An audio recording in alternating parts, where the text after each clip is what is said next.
यहां लिखा है सद्यो हृद वरुद्ध अत्र कृतभिः।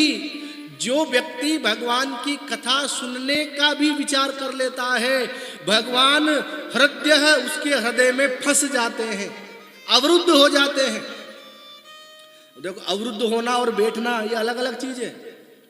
जैसे आप इस हॉल में आ गए, आ तो गए, लेकिन अगर हमारे यजमान जी उधर से ताला लगा दे तो फिर क्या होगा? फिर आप बैठे नहीं है, आप फंस गए हैं। उसको बोलते हैं अवरुद्ध। एक व्यक्ति कुएं में गिर गया।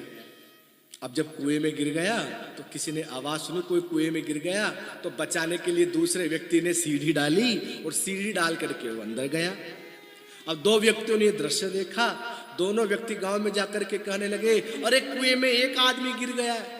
दूसरा कह रहा एक नहीं गिरा है, दो गिरे। वो कह रहा है अरे नहीं, मैंने देखा अपनी आंखों से एक ही गिरा। और दूसरा कह रहा है नहीं नहीं, दो गिरे।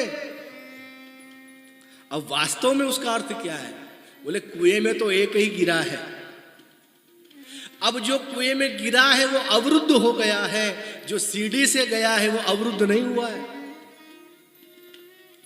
आजकल लोग कभी कभी हंसी भी आती है, लोग बर्थडे सेलिब्रेशन करते हैं ना, तो उसमें नीचे लिख देते हैं अवतरण दिवस की बधाई। अवतरण दिवस? तुम्हारा कब से अवतरण होने लगा भाई? हा? तुम कब से निज इच्छा निर्मित तनु कहोगे?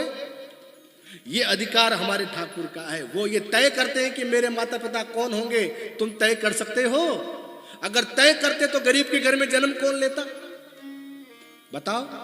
लेकिन ये हम डिसाइड नहीं कर सकते, लेकिन भगवान ये तय कर सकते हैं, निज इच्छा निर्मित तनु। इसलिए भगवान अवतरण, अवतरणिका बोलते हैं सीढ़ी को। तो भगवान भक्त ऊपर नहीं आ सकता तो क्या हुआ? भगवान नीचे आ जाते हैं। तो नीचे उतर करके आते हैं, इसलिए अवतरण होता है।